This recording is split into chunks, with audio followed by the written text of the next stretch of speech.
Assalamualaikum warahmatullahi taala wabarakatuh. Salam pencerahan, salam pertemuan di alam maya, salam kebahagiaan untuk teman-teman yang berkesempatan bersama saya pada malam ini. Saudara, apa khabar saudara? Saudara Fui, how are you? Hai. Saudara Abdul Hadi Sharif, begitu juga dengan Tengku JB, saudara Hafiz Wan Basirun. Apa khabar saudara Hafiz? Doa saya anda bahagia. Begitu juga dengan saudara Nazar Ajay, Abdul Hadi Sharif, Zamari LC. Tidak ketinggalan saudara Adam Yusof, Anwar Jubin, Raja Kamal, Raja Bazian. Apa khabarku? Semoga sehat di Sungai Petani ya. Sungai Petani macam mana, hujan ke? Popeng Temu, saudara Muhammad Rosli, saudara Yaya Ibrahim, Mamatip. Sedap nama tu. Dan tentulah Ruby Din, apa khabar Bi, hadir bersama pasangannya.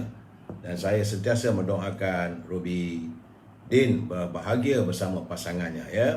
Jangan gaduh-gaduh musim PKP ini ya. Saudara Lokman Lok, saudara Abu Nem, Nizam Ijam, Rosna Ismail, Kama Awang, Mira Harun dan Azlan bin Sharif. Khabar saudara. Dan teman-teman yang tak sempat saya santuni, saya mohon maaf. InsyaAllah saya akan santuni usai pencerahan saya malam ini. Kerana seperti biasa, saya harus memberi pencerahan sedikit apa yang berlaku pada negara kita berhubung dengan COVID-19. Hari ini, hari Jumaat, 8 Oktober 2021. Sudah 568 hari. Secara 568 hari lamanya negara kita ini disapa oleh virus corona, hingga mengakibatkan jumlah mereka yang dijangkiti dijangkiti oleh virus corona sudah mencecah kepada 2,323,478 orang warga yang dijangkiti oleh virus corona, dan semalam sejumlah 132 kematian dilaporkan oleh Kementerian Kesihatan. Hari ini walaupun ada susut, tetapi jumlah angkanya masih lagi 9,000 saudara. Semalam 9,890, tetapi hari ini 9,751 orang warga kita yang dijangkiti oleh virus corona. Di Perlis, alhamdulillah nampaknya daripada gugupan semalam daripada 200 disusut kepada 94 orang. Tetapi di Kedah dia meningkat daripada 503 kepada 578. Di Pulau Pinang susut daripada 721 kepada 632. Begitu juga di Perak, daripada 794 turun 643. Alhamdulillah. Tetapi Selangor masih lagi mengekalkan rentaknya untuk terus mencanak. Sebab semalam 1402, tapi hari ini 1796. Begitu juga dengan kawasan di wilayah Persekutuan. Ada peningkatan daripada 250 kepada 313. Jadi saudara, dua-dua negeri ini, Selangor dan wilayah Persekutuan, selama 3 hari berturut-turut mereka yang jumlah mereka yang dijangkiti oleh virus corona meningkat ya saudara. Di Putrajaya susut daripada 59 kepada 45. Negeri Sembilan naik balik daripada 190 kepada 243. Begitu juga di Melaka susut sedikit daripada 260 semalam, hari ini 244. Mungkin terkejut Dewan dibubarkan. Di Johor alhamdulillah semakin susut nampak gayanya. Sebab semalam 953, hari ini 864. Dah 2 hari dah tak ada angka ribuan ya. Di Pahang juga susut daripada 564 kepada 551. Begitu juga di Terengganu daripada 699 turun 650. Tetapi di Kelantan masih lagi suasananya yang tidak begitu cantik ya saudara, tak molek. Sebab semalam 1032, hari ini meningkat 1052. Jadi kita tak tahulah bagaimanalah mau dilakukan di Kelantan. Dia beredar pada angka 1000 dah 2 minggu, 3 minggu. Saudara di Kelantan ni, saya lihat daripada 5 hari lepas 1063, 4 hari lepas 1170, kemudian 1032, hari ini 1052. Ini di Kelantan ya. Di Sabah nampak gayanya susut daripada 820 kepada 705. Dan di Labuan semalam sipar, hari ini ada 2 jangkitan. Begitu juga di Sarawak juga nampak gaya ada susut. Alhamdulillah. daripada 1413 kepada 1339. Sarawak 2 hari berturut-turut sudah susut sahaja ya. Jadi jumlah untuk bulan ini saja jangkitan virus corona 8 Oktober dengan 9751, artinya kes warga kita yang dijangkiti virus corona adalah sejumlah 77,273 orang dalam tempoh 8 hari saudara. Sebab itu saya mengharapkan agar kita berhati-hati, lebih berhati-hati dan menjaga kesihatan. Kita jagalah keluarga kita saudara ya. Baik saudara, itulah laporan singkat tentang virus corona. Hari ini kita masuk sedikit tazkirah singkat. Mengenai pada satu hari Rasulullah SAW bersabda kepada Ali radhiyallahu anhu. Katanya, wahai Ali, kau lakukan 5 perkara ini sebelum kamu tidur. Iaitu pertama, berikan sedekah sejumlah 4,000 dinar. Kemudian barulah kamu nak tidur. Khatamkan Al-Quran sebelum kamu tidur. Kemudian belilah syurga, kata Rasulullah. Serta perbaikilah hubungan 2 orang yang tengah berselisih. Kemudian barulah kamu tidur. Kalau ada 2 orang tengah bergaduh tu, kamu perbaikilah sebelum kamu tidur. Serta tunaikanlah 1 kali haji sebelum kamu masuk untuk tidur melelapkan mata kamu. Jadi Ali radhiyallahu anhu menjawab. Dia kata, ya Rasulullah, mana mungkin aku boleh melakukan semua itu? Belum musim haji, malam. Jadi lantas baginda Rasulullah menyatakan bahawa dengan membaca 4 kali Al-Fatihah adalah sama nilainya dengan bersedekah sebanyak 4,000 dinar. Jadi saudara, bacalah 4 kali Al-Fatihah sebelum saudara tidur, artinya bersamaan dengan 4,000 dinar nilainya. Dan 3 kali membaca surah Al-Ikhlas adalah sama nilainya dengan menamatkan bacaan Al-Quran, kata baginda. Serta 3 kali membaca selawat terhadap baginda Rasulullah SAW adalah nilainya dengan harga syurga. Sementara itu 10 kali kita beristighfar samalah nilainya dengan menyambung silaturahim 2 orang yang berselisih. Dan 4 kali membaca subhanallah, alhamdulillah, la ilaha illallah, Allahu akbar adalah sama dengan menunaikan 1 kali haji. Itu pesan Rasulullah sebelum kita tidur. Jadikan ini sebagai amalan kita. Jadi lalu Ali radhiyallahu anhu pun berkata, ya Rasulullah, kini aku akan menjalankan semua nasihatmu sebelum aku masuk tidur. Jadi kita perlu melakukan mengambil masa lebih kurang 5 minit saja untuk sebelum kita tidur saudara ya. Baik, seperti biasa saudara, kita menyantuni sedikit mutiara kata daripada sahabat saya, saudara Hibil Hasan. Cikgu Hibil katanya, masa depan manusia itu cuma kematian. Oleh itu gunakanlah waktu hidupmu dengan bijak, kerana sampai masanya ia akan sampai juga ke angka kematian. Jadi semoga kita sentiasa berada di bawah limpahan nikmat dan rahmat Allah. Kerana kata Benjamin Franklin, satu hari ini ia akan bernilai 2 untuk hari esok. Kerana inilah yang bakal terjadi pada diri kita. Saudara, itu maksud daripada kenyataan Benjamin Franklin, orang politik di negara barat saudara.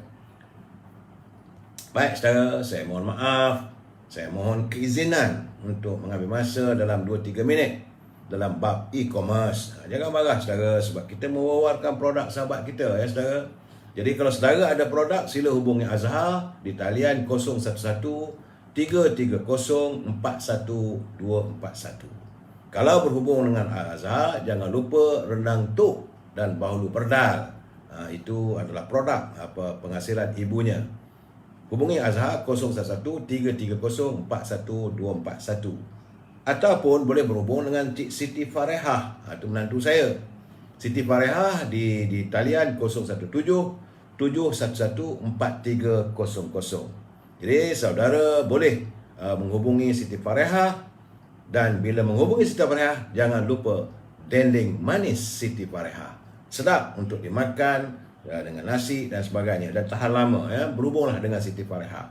Saudara, dalam kesempatan ini juga saya ingin menyantuni sahabat kita, saudara Zul, tokoh jamu Kemaman. Produknya, saudara boleh menghubungi saudara Zul pada talian 019 Iaitu antara produknya adalah virgin coconut oil ataupun Neovera minyak kelapa dara, saudara ya. Jadi ini untuk membantu merawat kulit, psoriasis, eczema, dermatitis, dan juga membantu menguatkan gusi kalau sudah bergumur, serta menguatkan tulang dan osteoporosis. Ia juga boleh dijadikan sebagai minyak susu kalau anda punya isteri ataupun anak ataupun menantu yang sedang menanti hari, elok saudara memiliki minyak BCO Neovera ini boleh dijadikan sebagai minyak susu. Dan produk kedua beliau tentulah madu Arab original. Ini madu datang daripada negara Arab. Dia bagi pula kayu suri untuk kita gosok gigi ya. Kerana ini adalah untuk membantu menambahkan tenaga, sumber nutrisi, multivitamin, meningkatkan perkembangan otak dan minda, serta melancarkan pencernaan serta penghadaman. Saya boleh menghubungi Saudara Zul, toko jamu Kemaman, untuk mendapatkan madu Arab, saudara ya. Talian Saudara Zul adalah 019-917-0449, toko jamu Kemaman. Dan akhir sekali, jangan lupa saudara, ini produk yang mudah, murah, iaitu sambal kering dari dapur Cik Siti.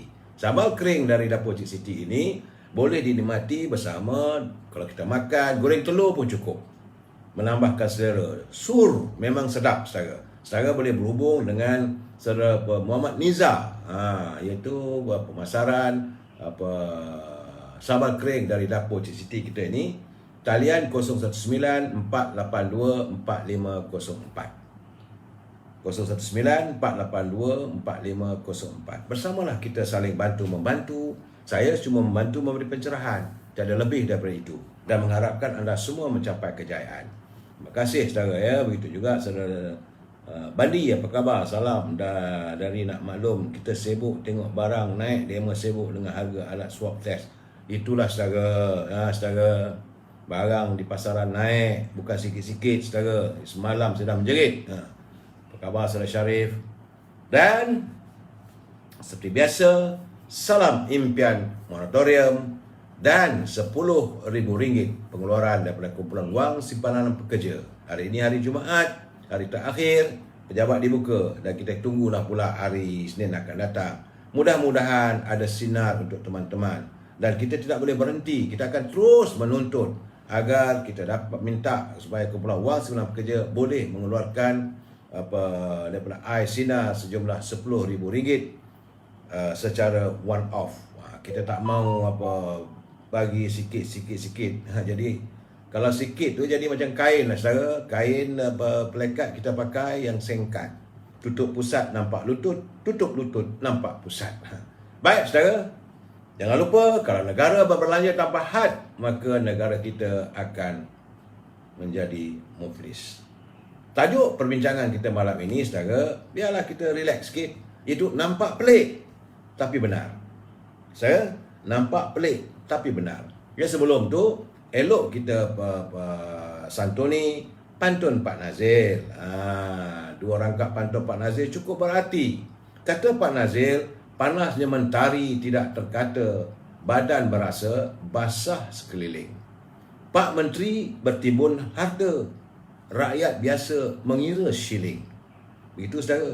Rakyat biasa hanya mengira shilling saja, mereka mengira juta-juta. Tengoklah apa jadi dalam Pandoma Papers ya. Katanya lagi, bersama rakan bernama Kiah di bawah redup mengupas rebung. Marahin tertekan kerana siasah belanja hidup tinggi menambung. Siasah tu politik saja, kerana politik marahin hidup tertekan, sedangkan belanja hidup terus melambung. Itulah pantun daripada Pak Nazil. Tapi nampak gayanya kita ni ramai betul peminat pantun. Dan saya perlu santuni juga. Itu daripada Puan Noraidah Kamarudin. Dia mengatakan pantunnya serangkap pantun. Dia kata, gunung Daik bercabang 3, gunung Tahan penuh rimba. Wabi sekarang gilakan harta, sanggup menggadai maruah bangsa. Itu kesedaran daripada Puan Noraidah. Kata Saudara Azmi Omar pula, mendayung sampan oleh Pak Sukri, ikat kukuh tali sauh. Orang politik jaga poket sendiri, prinsip abata terpinggir jauh. Saudara,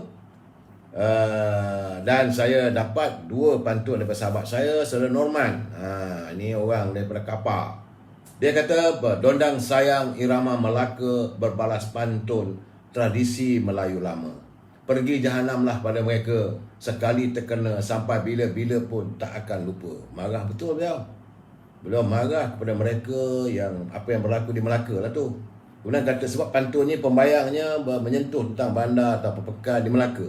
Katanya, Bandar Hiril, Kuala Sedeli, Sultan Melaka, di mana kau pergi? Kita di akar umbi pendukung parti, namun pucuk di atas bagaikan lupa diri. Itulah keadaannya, saudara. Mereka yang berada di anjung kuasa.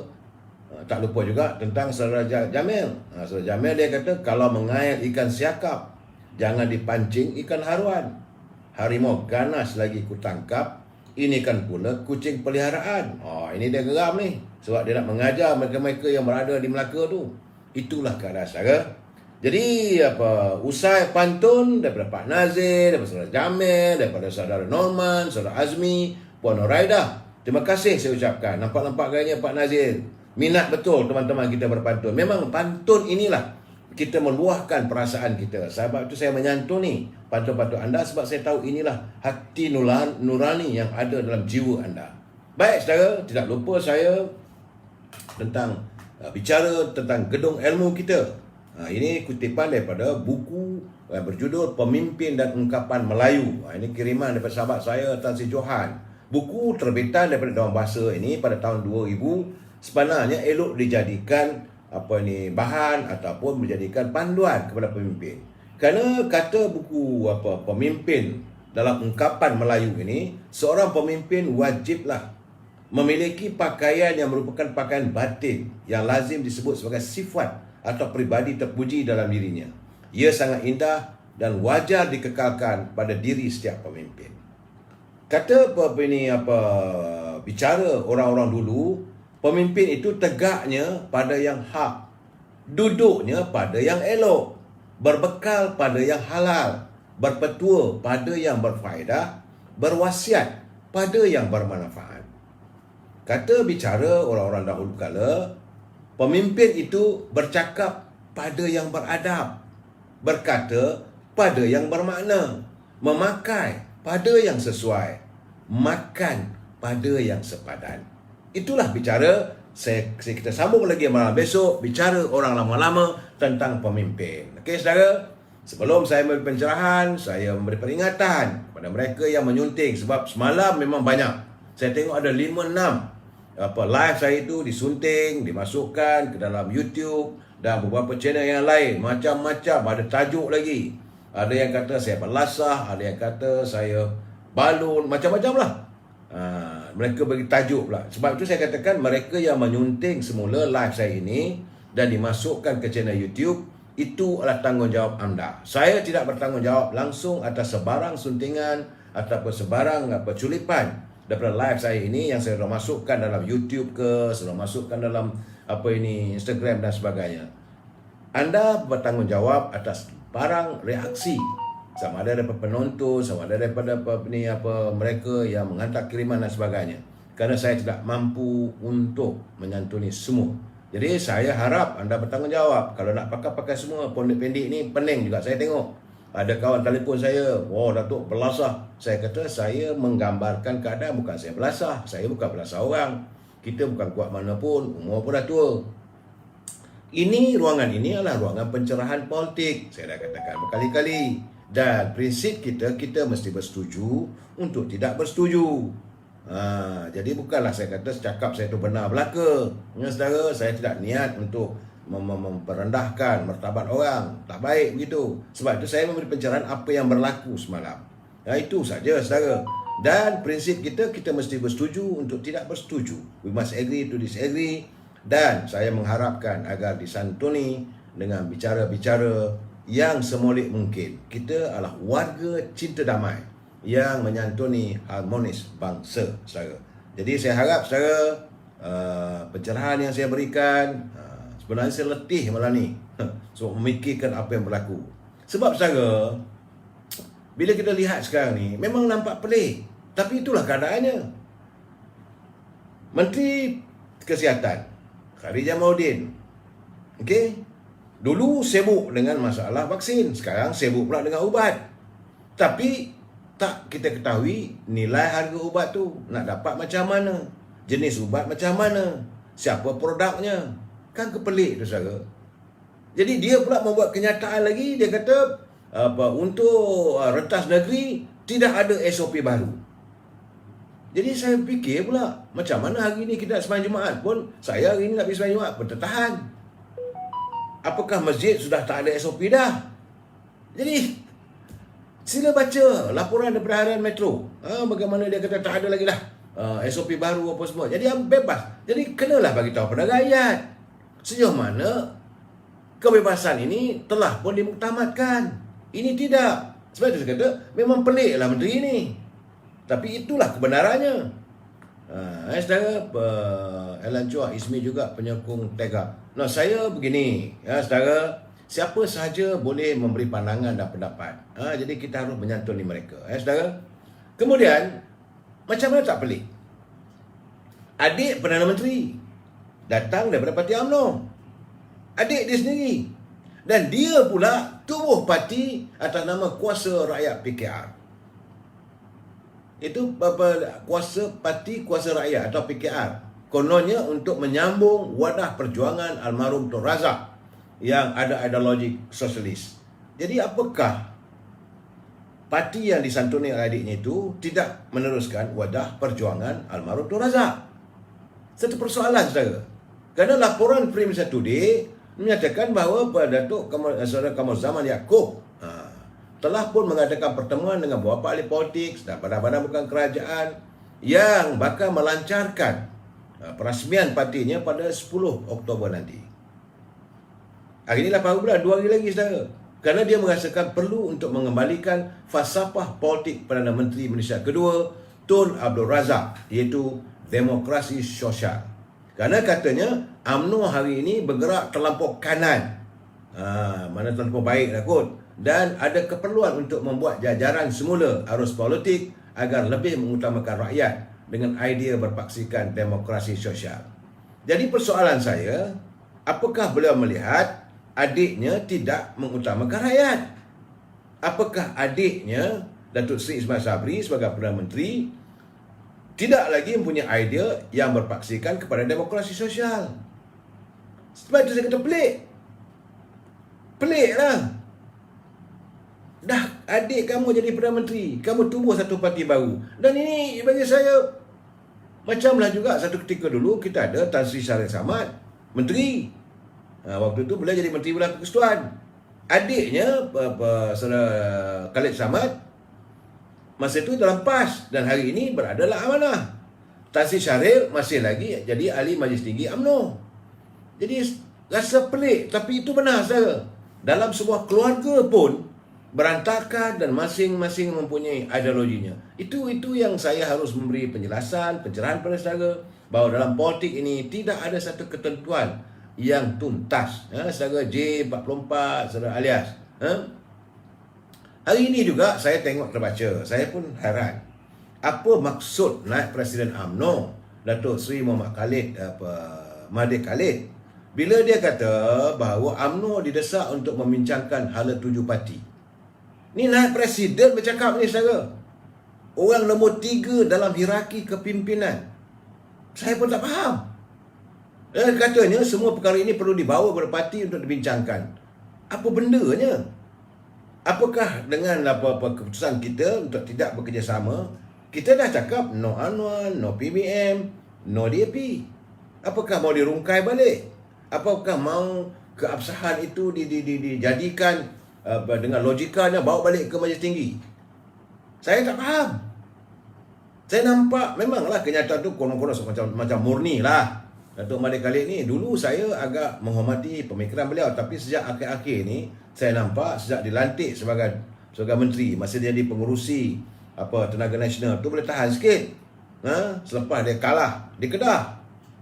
Tapi hari ini bila dapat balik jadi menteri, dah lain pula rhythm, cara bicaranya. Saya pun tak faham dia orang ni. Apakah dia menyanggah kenyataan yang berhormat Datuk Seri Presiden yang no way nak kerjasama dengan PBM? Apakah Datuk Ismail Khalid dan yang Pemadai Khalid ni terikut-ikut masih lagi nak menyantuni Parti Peribadi Bersatu? Saya tak tahu. Tapi bicaranya begitu. Sebab itu saya kata kadang-kadang kita harus melihat pemimpin politik ni, bak kata bidalan, mereka ini pepat di luar, rencung di dalam. Lain cakap, lain yang dibuat. Dia dah berada sebagai naib presiden. Dan hari ini dia jadi menteri. Kemudian jangan lupa saudara, jangan lupa apakah beliau mahu membebaskan dirinya dalam kes yang sekarang ini pembicaraan berhubung dengan tuduhan terhadap Datin Seri Rosman Mansor tentang projek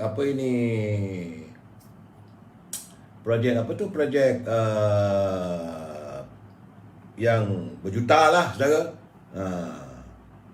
Tapi projek skandal solar di sekolah waktu tu belajar menteri. Jadi apakah dia mahu membebaskan diri dia begitu saja? Dia sepatutnya dia yang dibawa ke mahkamah, bukan Datin Seri Rosman Mansor. Sebab waktu itu Datin Seri Rosman Mansor bukan menteri.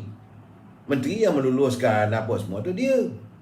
Dan apakah, jadi saya haraplah supaya Suruhanjaya pencegahan rasuah siasat ni siasat betul-betul. Nak londeh-londeh habis-habis sekali. Sebab semalam saya dah katakan kita londehkan segala-galanya. Memang pelik. Beliklah saya bila kita lihat macam di apakah Datuk Ismail dan Pemadai Khalid ni mahu mengikuti hala cara kepimpinan Menteri Besar Selangor. Menteri Besar Selangor tu orang bising sebab katanya lah ada kekasihnya yang dilantik ke jawatan yang hampir dengannya, kata orang. Saya dengar je apakah Datuk Seri Pemadai Khalid buat begitu. Apakah? Itu persoalan tak tahulah saya. Beliau adalah sebagai anak Presiden UMNO. Jagalah budaya kita, jangan menimbulkan sebarang. Ya, Saudara Abdul Halim Majid, projek solar. Saya melihat begitu, saya tahu seolah-olah dia serang Presiden, dia serang timbalan Presiden. Apakah beliau sudah mahu mewujudkan suasana seolah-olah kepimpinan Presiden dan timbalan Presiden dalam UMNO ini diragui? Sebab dia sebagai anak Presiden. Kemudian, saudara, lagi pelik, saudara. Memang pelik apa yang berlaku di Melaka. Saya, dapatan saya, kabarnya petang tadi, bahawa besar kemungkinan pilihan raya negeri Melaka tidak boleh diadakan. Kerana situasi sekarang ni agak gawat. Sebab ia ada menyentuh tentang perlembagaan, undang-undang tubuh kerajaan negeri. Dan cara terbaik adalah Istana Negara memperorokkan darurat. Sebab saudara, cuba sila lihat ini untuk pencerahan kita, untuk kita faham. Saya perlu menceritakan pelan-pelan supaya anda faham apa yang berlaku di Melaka. Sebab tiap-tiap negeri ada undang-undang tubuh kerajaan negerinya. Pada 9/83/2020, Adun Lendu, Ahli Dewan Undangan Negeri, Datuk Sulaiman Muhammad Ali telah mengangkat sumpah sebagai Ketua Menteri Melaka yang baru dengan sokongan seramai 15 orang. Itu pada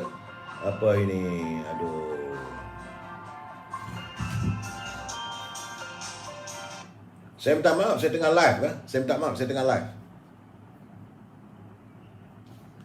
Dia orang ni main telefon aja saudara. Jadi pada 9/3/2020, Datuk Sulaiman Ali mengangkat sumpah sebagai Ketua Menteri kerana waktu itu dia mendapat sokongan seramai 15 orang di kalangan Ahli Dewan Negeri dalam gabungan, bukan daripada Barisan Nasional saja saudara, dalam gabungan Barisan Nasional Friendly. Dan beliau merupakan Ketua Menteri yang ke-12. Saudara, menggantikan Yang Berhormat Haji Adli Zahari yang dilantik sebagai Ketua Menteri Melaka yang ke-11. Pelantikan itu dibuat pada 11 Mei 2018. Itu Haji Adli. Dia merupakan Ketua Menteri Melaka yang ke-11. Pada 4 hari bulan 10. Apa tak faham ni? Halo?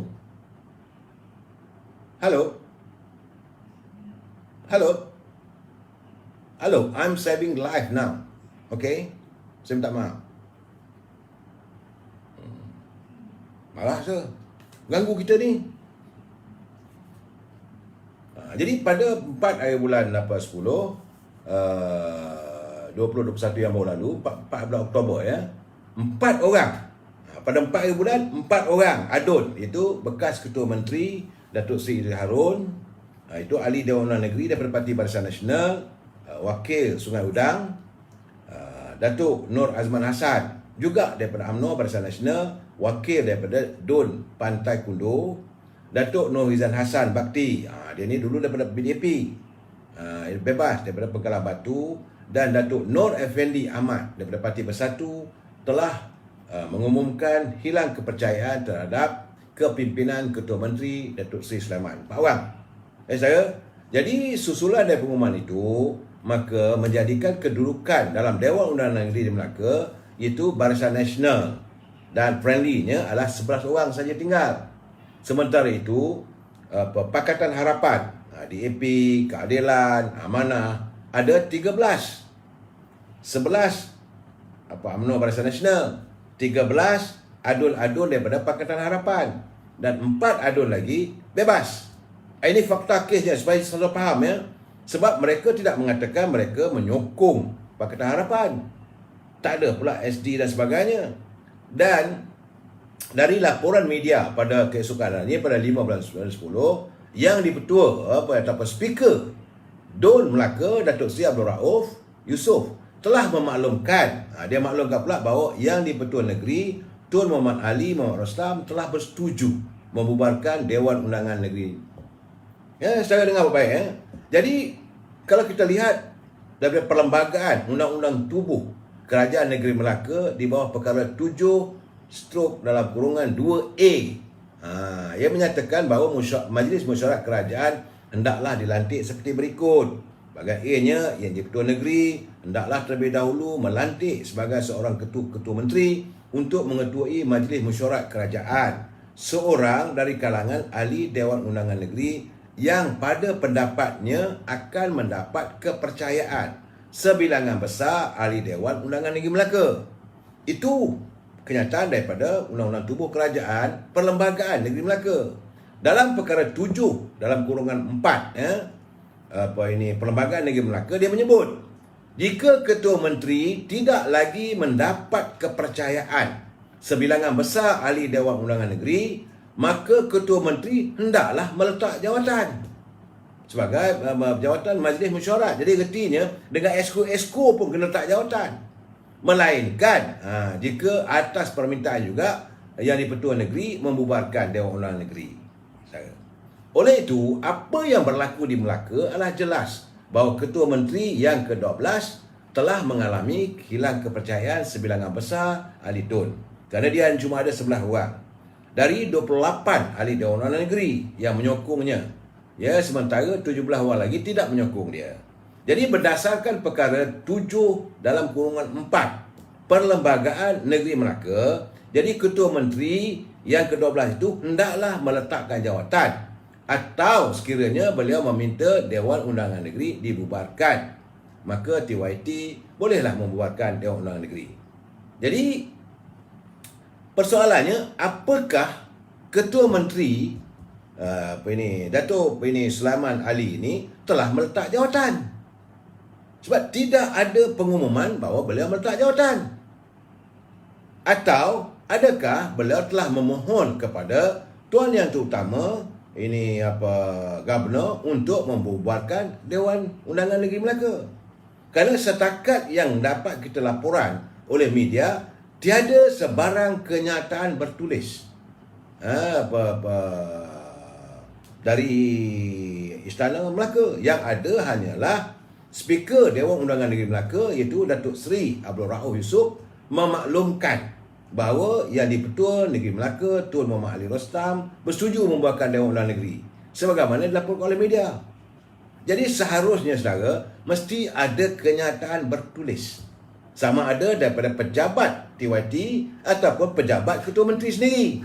Iaitu Ketua Menteri dia kena mengumumkan saya dengan ini meletak jawatan. Barulah ada dia punya keabsahan atau legitimasinya dilakukan mengikut perlembagaan. Dia tak boleh tinggal begitu saja. Dia tak boleh minta supaya speaker buat pengumuman. Ini bercanggah dengan perlembagaan. Sebab itu saya dipahamkan bahawa sudah ada tindakan undang-undang yang akan diambil oleh pimpinan ataupun ahli Dewan Negeri daripada Pakatan Harapan. Jadi kelang kabut saudara. Itu saya kata pelik tapi benar ini yang berlaku. Sebab saya kena ingat ya, semasa perolehan jawatan Perdana Menteri dulu, dari langkah Sheraton membawa kepada langkah tarik sokongan, kita menyaksikan bagaimana Tun Dr. Mahathir meletak jawatan. Kemudian begitu juga bila Tan Sri Muhyiddin yang hilang sokongan di kalangan ahli-ahli parlimen, beliau juga letak jawatan, mengumumkan peletakan jawatan. Kemudian Istana Negara mengeluarkan kenyataan. Tapi di Melaka ni pelik tapi benar. Apabila kenyataan itu dibuat oleh speaker. Jadi sinilah ada masalahnya yang saya rasakan bahawa besar kemungkinan ada limbo dari segi perlembagaan. Maka cara terbaik Istana Negara lah Agung memperolokkan titah darurat supaya kalau tak ketentuan macam mana nak ditadbir negeri. Sebab Saudara Akak I, Datuk cakap macam wabi-wabi Melaka semua bodoh. Saya tak kata mereka bodoh. Saya bercakap dari segi perlembagaan, saudara. Saya jangan marah. Ini masalahnya, saudara. Ya, saya memberi pencerahan supaya kita faham. Saudara Zamri Rahman, ini berbuat daripada perlembagaan negeri Melaka. Dia berbeza, saudara. Sebab Ketua Menteri dia kena letak jawatan. Ini tidak berlaku. Dia tak mengumumkan. Tak ada surat pun. Cuma menurut dari laporan saja. Ini saudara, saya cuba supaya kita faham bila berlaku sesuatu insiden itu. Saya lihat sendiri. Sebab sekarang ni, macam semalam tadi saya sebutkan, kerana sumber dalaman DAP mengesahkan bahawa parti itu telah dihubungi oleh UMNO Melaka. Itu sebelum Ketua Menteri Sulaiman Mat Ali kehilangan sokongan majoriti. Kata sumber terdekat dengan parti itu bahawa tiada sebarang persetujuan dicapai. Itu benar. Saya juga tadi telah berbual dengan Datuk Rauf. Dia kata bahawa tidak ada persetujuan, tak ada apa-apa pun. Dia kata tak ada permintaan. Dia kata cuma dia nak tahu sejauh mana DAP menyokong atau tidak dengan Pak Wang itu. Itu saja dia kata. Cuma yang saya pertikaikan kenapa tak jadi DAP. Mereka tentulah parti musuh. Memanglah mereka tidak akan melayan kita. Jadi kata pewakil itu sebenarnya perbincangan sudah berjalan agak lama. Ada perbincangan sebelum tu antara kerajaan negeri. Sebab itu kita lihat Datuk dalam ucapan terakhir penggulungan sebagai Ketua Menteri di Dewan Undangan Negeri Melaka, Datuk Seri Sulaiman Ali ada menyatakan bahawa beliau terbuka untuk bekerjasama dan dia nak buatkan jajaran sebagaimana yang diwujudkan oleh Perdana Menteri di Kuala Lumpur. Iaitu kerjasama demi kebaikan rakyat dan sebagainya. Itu kenyataan daripada Ketua Menteri. Yang kita persoalkan tentang sedikit perlembagaan. Ini saya untuk pencerahan supaya faham bila saudara dengar nanti kenapa ada tindakan undang-undang dilakukan, kenapa. Jadi kita faham keadaannya. Dan saya juga melihat dalam keadaan begini, satu benda dari segi perlembagaan UMNO satu hal lagi. Kalau benarlah seperti perakuan daripada Datuk Rauf, dia kata dia berjumpa dengan DAP, ini satu hal lagi lah tu. Sebab kita dah buat ketetapan no UMNO, no DAP. Begitu juga sebenarnya, saudara, Perdana Menteri pun, jawatan kuasa disiplin boleh ambil tindakan. Kerana beliau, kita dah kata no UMNO, no DAP. Tiba-tiba beliau menjalin persahabatan dengan DAP dan Anwar Ibrahim dan juga Amanah. Saya perlu memberi pencerahan ini supaya kita faham. Jangan main tengok okey lah. Kerana dia Perdana Menteri. Tak boleh. Kalau silap lah. Saya cakap sebagai seorang ahli UMNO. Suruh jajaran dengan DAP. Itu pun satu persoalannya. Saudara, jadi saya dalam keadaan begini, kita melihat apa yang berlaku, perbincangan.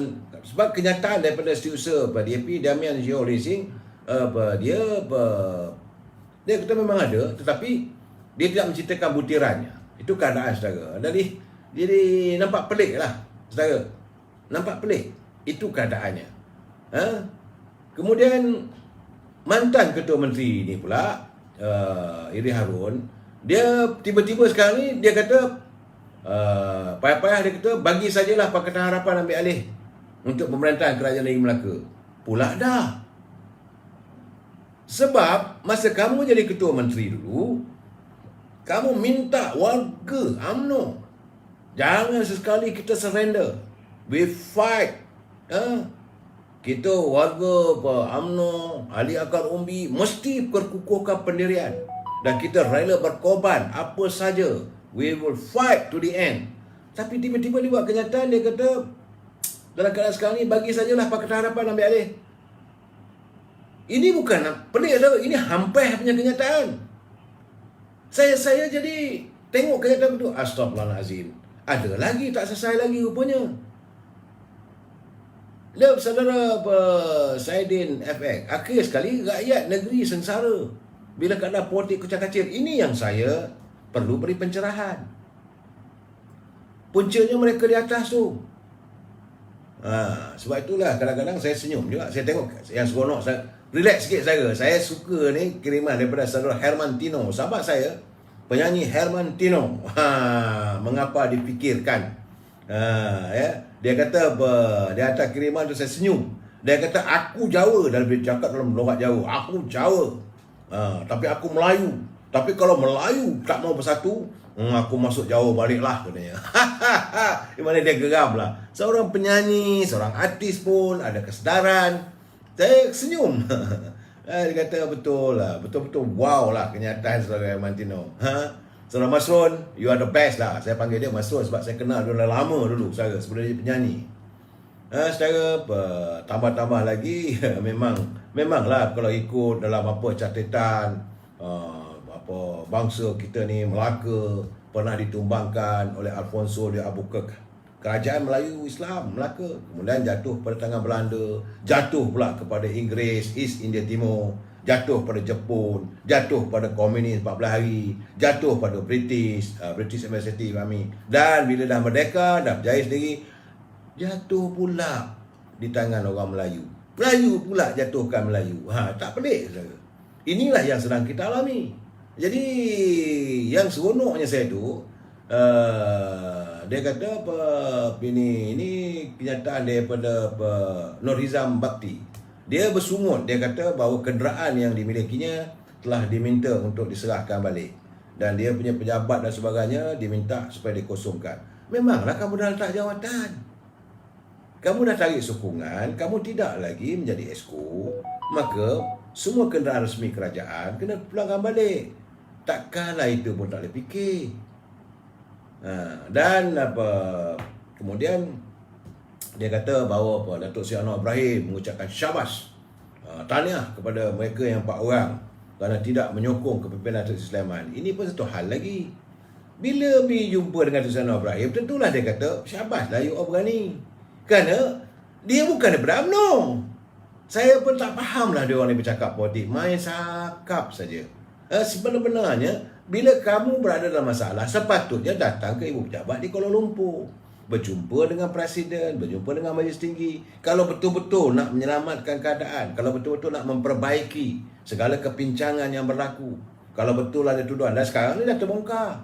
Suruhanjaya Pencegah Rasuah sudah pun meminta supaya Datuk Ida Harun mengemukakan, supaya beliau mengemukakan segala bukti-bukti tentang tuduhan berhubung dengan projek pasir. Kita pun tak tahu juga, dan kita tidak mahu bahawa benda ini dilindungi. Sebab duit yang datang tu, macam saya kata semalam, beratus-ratus juta. Mereka membolot kekayaan daripada hasil pasir. Tapi rakyat Melaka terbiar seolah-olah nak bangkang pasir sekarang. Ini yang saya selalu slogankan, saudara. Mereka tidak ada kesedaran. Mereka tidak ada langsung satu perasaan kasih dan sayang pada rakyat. Sebab itu, tadi waktu saya berbual dengan Yang Mulia Tengku Razali, beliau mengadakan pertemuan dengan beberapa orang veteran UMNO, kan bagaimana mencari upaya bagaimana nak dipulihkan balik, kerana UMNO dilihat sekarang ni sudah jauh terpesong, sebab meminjam kata-kata yang berhormat Dr. Tan Sri Dr. Randes Sulaiman Muhammad. Dia kata sebenar-benarnya UMNO tak tersasar. Yang tersasar kerana adalah ahli UMNO yang sudah pun menjadi Sikh Society. seorang sudah kesasa yang amat jauh. Kerana bila melihat bahawa UMNO ini dilihat sebagai ladang untuk mengutip kekayaan, dan kenyataan beliau disokong oleh Tan Sri Khalid Yunus, Mantan Timbalan Menteri. Nah, ini keadaan bila saya dengar perbincangan tadi, dia bukan nak tubuh parti baru. Banyak orang kata bahawa Tengku Razali nak tubuh balik semangat pemenang. Tidak. Kerana rupanya UMNO yang diharamkan oleh Tun Dr. Mahathir, sebenarnya dia tak diharamkan dari segi undang-undang. Mengikut sistem perundangan, UMNO tetap kekal. Itu UMNO yang asal. Jadi bila UMNO baru diwujudkan, ini saya melihat kita akan berhadapan dengan masalah perundangan, masalah perlembagaan. Kerana UMNO yang asal itu mempunyai harta yang begitu banyak. Dan ini yang dicuba dibangkitkan oleh Yang Berhormat Tengku Razali Hamzah. Sebab dia mahu supaya UMNO itu duduk balik, supaya dapat digembling kembali semangatnya. Sebab UMNO tak pernah minta sedekah. Saya perlu ingat bahawa setiap kali pilihan raya umum, UMNO lah yang menaja semua calon-calon daripada parti-parti sahabat, daripada Barisan Nasional, daripada MCA, daripada MIC pun UMNO taja, sebab UMNO mempunyai kewangan yang kukuh. Dan beliau sudah pun mencari banyak upaya untuk mendapatkan dana-dana untuk dijadikan dana politik. Antaranya UMNO punya bank. So jangan lupa, UMNO yang dahulu yang diharamkan oleh Tun Dr. Mahathir Mohamad adalah pemilik kepada Bank of Commerce yang kini menjadi CIMB. Jangan lupa secara yang itu. Jadi sebab itu bukanlah beliau, dia kata tadi dia dah tua dah, bukan nak kejar jawatan, tapi dia nak memperbetulkan selagi hayat yang ada ini supaya orang Melayu dapat bertaut di bawah payung UMNO. Sejujur-jujurnya pimpinan UMNO itu melaksanakan tugas dan tanggungjawab, tidak lebih daripada itu. Sebab hari ini apa yang berlaku di Melaka dengan jelas menggambarkan bahawa perebutan kerana projek. Apa yang berlaku di negeri lain juga, apa yang berlaku di Kuala Lumpur, apa yang berlaku di Putrajaya, di Anjung Kuasa, kita berbalah sama-sama sendiri. Lain tak ada. Ceritanya projek. Lepas satu terdedah. Pandora Paper juga mendedahkan. Jadi keadaan begitu. Jadi ini yang cuba dibangkitkan oleh Yang Berhormat Tengku Razali, tetapi beliau dilihat salah. Saya bagi tahu pada Yang Berhormat Tengku, saya kata meminjam kenyataan Sedar Faizal, Kuli nak hidup balik UMNO lama ke Datuk? Itu saya kata dia mahukan supaya keabsahan ataupun legitimacy UMNO itu diperjelaskan supaya orang faham. Sebab UMNO yang ada hari ini menurut daripada beliau telah berhubung dengan beberapa pakar undang-undang mengatakan bahawa UMNO yang asal itu ditidurkan. Dia sepatutnya dibangunkan kerana dia melihat bahawa sekarang ni dah jadi macam-macam. Dan seharusnya perlu ada satu pendekatan baru. Sebab anak-anak muda semakin menjauh. Memang kita waktu kita ada wujudnya Muafakat Nasional, selepas kita kalah, dan begitu baik UMNO ini. Tapi sejak nampak seolah-olah UMNO itu boleh kembali menggapai keyakinan rakyat, sudah ada perbalahan. Jadi UMNO itu sudah dilihat tempat untuk pemberian ghanimah politik. Jadi kalau itu keadaannya, kata Yang Berhormat Tengku Razali, kita kena kembalilah balik kepada yang asal, bagaimana UMNO ini diharamkan. Kerana mengikut pakar-pakar undang-undang, pendaftar pertubuhan, bahawa UMNO itu masih ada. Jadi kalau begitu keadaannya, saya kata macam mana aku ada dua UMNO? No, dia kata UMNO, kita santuni. Dan mereka yang bertanggungjawab mengambil segala harta alih dan tak alih milik UMNO, segala saham-saham. Sebab apa harta-harta itu adalah milik ahli. Waktu UMNO diharamkan, kita mempunyai keahlian lebih kurang 3 juta orang waktu itu, dan harta kita berbilion-bilion. Akhirnya harta itu ke mana? Dan kita melihat, dan akhirnya Yang Berhormat Tengku Razali mengatakan adalah pihak-pihak tertentu saja yang mahu keuntungan. Ali masih lagi terus hidup dalam kesengsaraan. Kemudian dikerah supaya berjuang. Kita terus berjuang dan berjuang sampai bila? Until when? Mereka kaya raya, mereka mendapat segala manfaat. Sebagai contoh, Bank of Commerce. Dulu asalnya Banchan Bank. Bank itu yang Tengku Razali beli. Dan Wa'izzatul Razak dia serahkan pada UMNO semata-mata supaya UMNO bolehlah mempunyai kewangan. Dan akhirnya bank itu dijadikan Bank of Commerce serta bergabung dengan CIMB. So what happened? Apa jadi pada saham-saham dalam CIMB? Ini persoalan dari segi undang-undang. Ini rampukan di siang hari. Dia tidak tuduh pemimpin UMNO sekarang. Dia mengatakan bahawa ada orang-orang tertentu. Dan ini perlu disiasat. Kemudian bagaimana dengan bangunan UMNO itu sendiri? Yang sedang itu sekarang pun dah diserahkan kepada Putrid. Ditadbir. Nilai tanah itulah tanah beliau sendiri. Yang dia bagi secara percuma ialah pertukarannya dengan nilai RM10 untuk membolehkan perjanjian itu terlaksana. Dan dibangunkan bangunan yang nilai sekarang ini berbilion. Tiba sekarang ini ada pihak nak ambil alih. Ini keadaan saya. Kalaulah UMNO yang ada sekarang ini pula cuba diganggu gugat dan sebagainya, maka harta itu juga akan disauk oleh mereka. Bagaimana dengan media prima? Dia menceritakan kepada saya waktu dia nak ambil alih Straits Times waktu itu. Kerana Straits Times waktu itu dimiliki oleh toke-toke besar daripada Singapura. Dia kata bila nak jumpa, nak bincang pembelian mengambil alih Singapura ni New Straits Times dan Berita Harian, kerana untuk menjaga kepentingan UMNO, maka toke tu orang putih dia kata, you come and bring the cash. Dia kata, saya masih ingat lagi tu. Saya bawa wang tunai 600,000 dalam beg. Nah, aku ambil balik. Jadi, apa jadi pada media prima? Dan beliau juga begitu kecewa apabila melihat usaha Melayu dibunuh. Mati. Ini adalah aset-aset milik UMNO. Bagaimana juga beliau bersama dengan tim waktu itu, dengan Tun Gapar Baba, dengan Dato' Tan Sri Khalid, pergi ke London, yang melakukan dia panggil sebagai London downgrade, mengambil alih, membawa pulang, membawa kembali aset-aset yang dimiliki oleh Sam Derby, Dunlop dan sebagainya. Tak apa jadi, semua ini milik UMNO. Tapi bila UMNO diharamkan, orang-orang tertentu dah sauk mewujudkan macam-macam program lah. Begitu juga Pernas Sam Derby, Pernas Eda dibunuh. Jadi dia mahu supaya ini kena dibuka balik sebelum selagi hayat. Jadi sebab dia melihat pimpinan yang ada sekarang ni masih terus leka, bercanda dalam politik yang tidak menentu. Dan akhirnya orang Melayu telah hilang keyakinan. Apa yang berlaku di Melaka, dia kata itu adalah contoh yang akan berlaku di negeri lain. Dan orang pun semakin bosan untuk bernaung di bawah UMNO. Ini ketakutannya. Formula 1 Sepang Selangor, saya nak bagi tahu terang, itu banyak lagi rupanya. Bila saya berbual dengan beliau, sebab bagaimana wang Petronas itu sepatutnya untuk rakyat Malaysia. Waktu beliau mengambil alih Petronas itu, minyak, beliau sanggup berdepan dengan bahaya, bertarung dengan Seven Sisters, 7 tokeh besar minyak di dunia. Tak pernah berlaku dalam sejarah, saudara. Never happen in the history of the world. Sebab minyak-minyak Arab dikuasai oleh orang daripada British, daripada Amerika.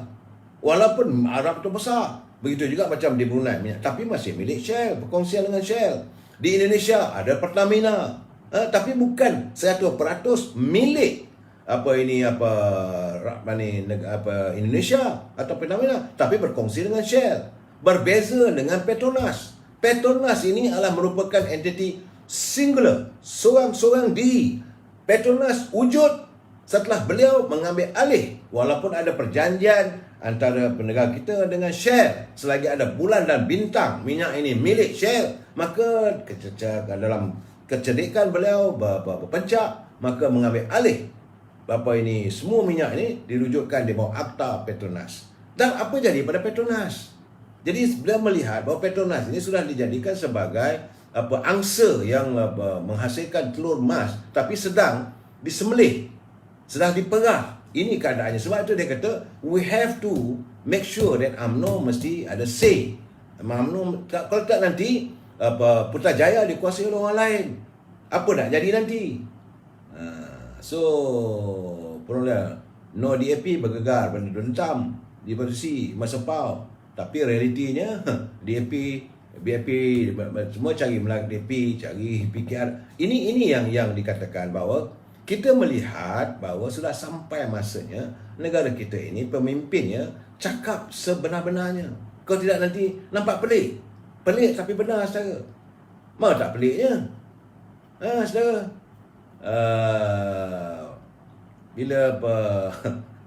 Bila Idris Harun macam di Melaka lah, pergi menghadap Saudara Ibrahim, katanya nak menyelamatkan UMNO. I cannot brain lah, brother. Cakap terdengar, saya tak perlu nak menjerit pun. You ahli UMNO berjumpa dengan Datuk Seri Anwar Ibrahim nak menyelamatkan UMNO. Rasional mana, brother? Apakah ini hanya sekadar alasan? Sebab dah terbongkar, tersiar gambar beliau bersama Datuk Seri Anwar Ibrahim. Jadi ini keadaannya yang Bapak Menteri Tengku Razali dia gusar. Petang tadi saya bersama dapat bersahabat mendengar dengan beliau, menghayati apa sebenarnya isi hatinya. Bila beliau maksudkan sebagai, dia kata UMNO telah ditidurkan. Apa maksudnya? UMNO sekarang ni berada dalam keadaan koma. Maksudnya waktu UMNO diisytiharkan, konon-kononnya haram, sebenarnya tidak haram. UMNO itu masih wujud, tapi bukan UMNO yang ada sekarang. Jadi benda ini akan berlanjutan di mahkamah. Saya menyangkakan benda ini mungkin akan ada masalah besar menanti. Jadi saya mengharapkan agar pimpinan di tingkat 38 segeralah berjumpa dengan Bapak Menteri Tengku Razali. Ini keadaannya, saudara. Sebab saudara, dulu kita bertempur dengan, kita beranilah orang UMNO ni. Saya perlu puji, UMNO ni kental semangatnya. Tapi hari ini sudah semakin luntur. Kenapa? Sebab anak-anak muda atau ahli-ahli UMNO sendiri sudah mula bosan. Sebab balik-balik mereka yang bergaduh di atas, tapi yang kaya raya di atas, yang di bawah susah. Jadi apa? Suka pilih-pilih. Jekom bersatu, lagi pelik Datuk. Memang kita Perdana Menteri daripada UMNO, tapi tak berani nak buat satu keputusan yang mantap untuk UMNO. Ini keadaannya. Dan masih lagi berlega sana, berlega sini, beralasan itu, beralasan ini. Dan UMNO tuntut supaya 10,000 daripada kumpulan Wan Sebenar Pekerja. Waktu pegang jawatan sebagai Perdana Menteri, yes, akan bagi 10,000 tuntas, tapi tak berlaksana. Jadi rakyat melihat apa ni? Apakah beliau segan, takut dengan adanya urutan yang lain? Dan sekarang jadi kedudukan jawatan Perdana Menteri pun dalam keadaan yang cukup rapuh. Ini masalah ni, saudara. Dan kita akan berhadapan dengan pilihan raya umum. Suka tak suka, jeda waktu, betul ada orang bercakap dengan saya pilihan raya umum boleh diadakan tahun 2023. Benar. Tapi 2023 nak tunggu sampai lingkup. Masih berantakan. Lepas saja di Melaka akan berlaku pula terkait di Johor. Saudara jangan lupa sebagaimana yang saya nyatakan bahawa di Sabah sudah pun bermula. Sudah pun bergerak. Apabila Datuk Yusof, semalam saya dah kata, 2-3 malam dulu pun saya dah katakan, sudah pun bermula. Dan Pandora Paper, ya saudara Abu Humairah, dan sudah pun bergerak sekarang ni. Saat banyak orang minta saya beri pencerahan tentang apa sebenar-benarnya dalam Pandora Paper ini. Pandora Paper adalah merupakan kertas-kertas daripada wartawan penyiasatan. Ya, jadi mereka mengumpul bahan-bahan ini, dikumpul berjuta satu dunia. Dan daripada dapatan itu terdapat bahawa pemimpin-pemimpin dari negara kita adalah negara yang kelima yang memindahkan kekayaan kita ke luar negara. Ini yang dituntut oleh Datuk Seri Anwar Ibrahim supaya diadakan satu perbincangan, satu perbahasan berhubung dengan Pandora Paper. Tapi ini tidak terlaksana. Sejauh mana benarnya? Setiap ada tuduhan, alegasi ataupun apa yang ditulis oleh Pandora itu sejauh mana benar? Ini yang perlu dibuka di Parlimen, tapi Parlimen tidak mahu. Saya tak tahulah bagaimana pula Senate.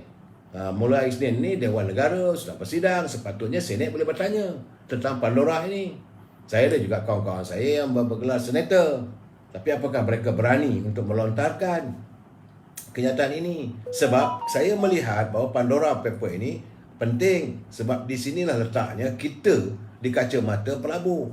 Saya jangan lupa punca pelabur lagi adalah melihat daripada kesan selepas saja 22 bulan keadaan ekonomi yang tidak bermaya di bawah pimpinan Kerajaan Pakatan Harapan, tiba-tiba berlaku seolah rampasan kuasa, berlaku satu unsur ini tak percaya dalam langkah Sheraton. Itulah permulaannya, maka pelabur-pelabur start lari keluar. Sebab itu kalau saya lihat era kepimpinan Perikatan Nasional yang dipimpin oleh Tan Sri Muhyiddin sepanjang 18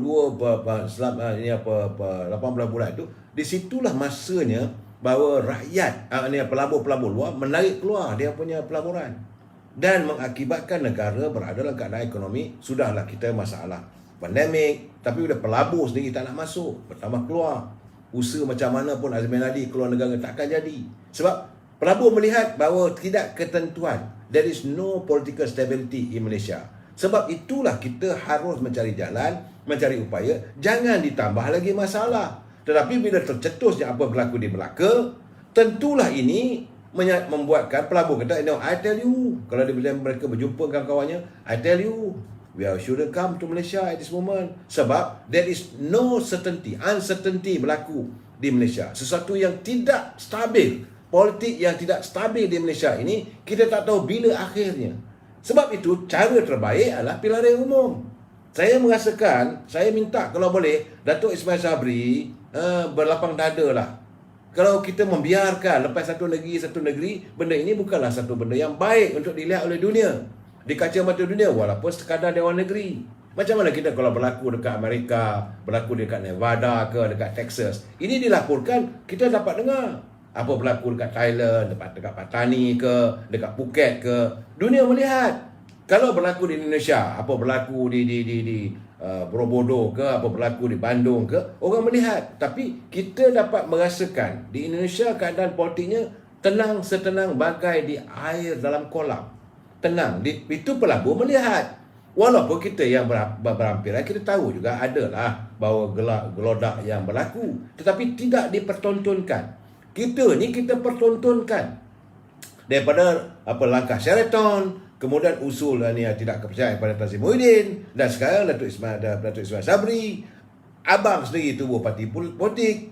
Ini sebenarnya bukan gambaran yang baik untuk negara. Sebenarnya apabila abang kepada Perdana Menteri menubuhkan satu parti politik, apakah beliau mau menggambarkan beliau sendiri tidak yakin atas kepimpinan adiknya sebagai Perdana Menteri? Apa pula berlaku di Melaka? Gelodaknya. Dan hari ini kenyataan di Sabah. Pelabur-pelabur melihat kalau nak melabur di Sabah dalam keadaan begini macam mana? Keadaan politik yang tidak stabil, mereka mengalihkan pelaburan mereka ke negara yang berhampiran. Dan akhirnya rakyat hidup menderita kerana kita tidak mempunyai enjin ekonomi. Ini yang membuatkan saya rasa letih. Inilah memang pelik keadaan negara kita ini, tapi inilah yang benar kita lalui. Kita bincang lagi malam esok. Wabillahi taufiq wa hidayah. Assalamualaikum warahmatullahi taala wabarakatuh. Selamat malam.